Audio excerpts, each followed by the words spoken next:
Et bonjour à tous et bienvenue dans ce nouvel épisode. Irene Montero est la ministre de l'égalité dans le gouvernement espagnol. Un gouvernement qui est contrôlé par le parti Podemos, issu de l'extrême gauche, et on pourrait le comparer à la France insoumise. En sachant que ces deux partis se définissent comme l'incarnation de la entre guillemets gauche européenne.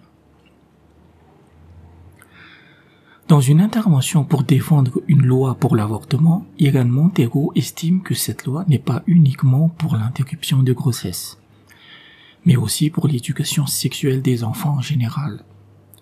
Même si elle préconise que personne n'a le droit de toucher des enfants, elle estime cependant que basé sur le consentement mutuel, les enfants peuvent avoir des relations sexuelles avec qui ils veulent et comme ils le veulent. Grosso modo, sous le déguisement de renforcer le droit à l'avortement, c'est une autorisation tacite sur la sexualisation des enfants. Ici, on retrouve une vieille lubie de la gauche libérale qui est de considérer les droits de reproduction comme une lutte des classes. Karl Popper, le père idéologique de George Soros avec sa vision de l'Open Society, considérez que celui qui contrôle les politiques familiales contrôle le futur et vous permet de façonner la société comme vous voulez.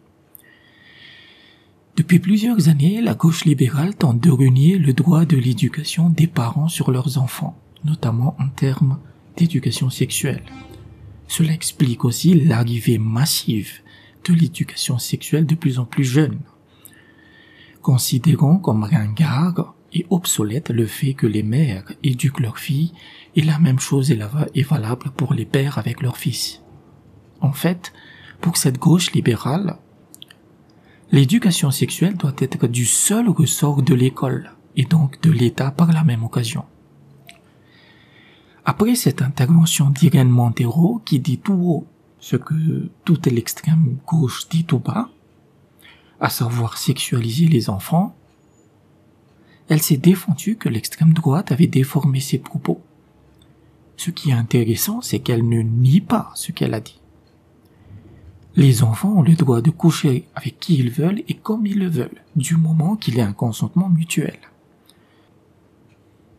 Après tout, nous dit délicieusement Irene Montero, en Espagne, les enfants, dès l'âge de 8 ans, commencent déjà à regarder de la pornographie hard. Et donc c'est normal de les éduquer dans ce domaine. Désolé, mais sans doute que je suis un vieux réac, mais j'ai une nièce de 8 ans et je ne pense pas que sa passion dans la vie est de regarder de la pornographie hardcore. Elle est davantage occupée devant les dessins animés à la télé, même si ceux-ci sont de plus en plus woke. Peut-être que la société espagnole actuelle est bien plus dégénérée que je ne le pense, et que cela doit être une habitude pour des gamins espagnols de 8 ans de regarder des scènes du film Irréversible. Mais surtout, à partir du moment où vous interdisez aux parents la moindre intervention dans l'éducation sexuelle de leurs enfants, alors le consentement mutuel peut aussi s'appliquer aux adultes. Si une gamine de 11 ans vous dit qu'elle veut s'envoyer en l'air avec un mec de 40 ans, alors selon le principe de l'égalité d'Irene Montero, vous ne pouvez pas le lui interdire. Il est évident que la pédophilie est la prochaine étape. Mais le problème de la putréfaction des esprits est qu'elle est infinie par nature. Si on ne l'arrête pas, alors elle continuera d'aller toujours plus loin. Le pire est qu'aujourd'hui, la gauche woke ne tolère même plus qu'on dise que ce sont des pédophiles. À la place, il faut utiliser le terme de PAM, personne attirée par les mineurs. On aurait dû prévenir Orwell que sa novlangue allait devenir un mode d'emploi pour les pires ordures dégénérées de la Terre. Merci d'avoir écouté cet épisode et n'hésitez pas à me soutenir sur Patreon.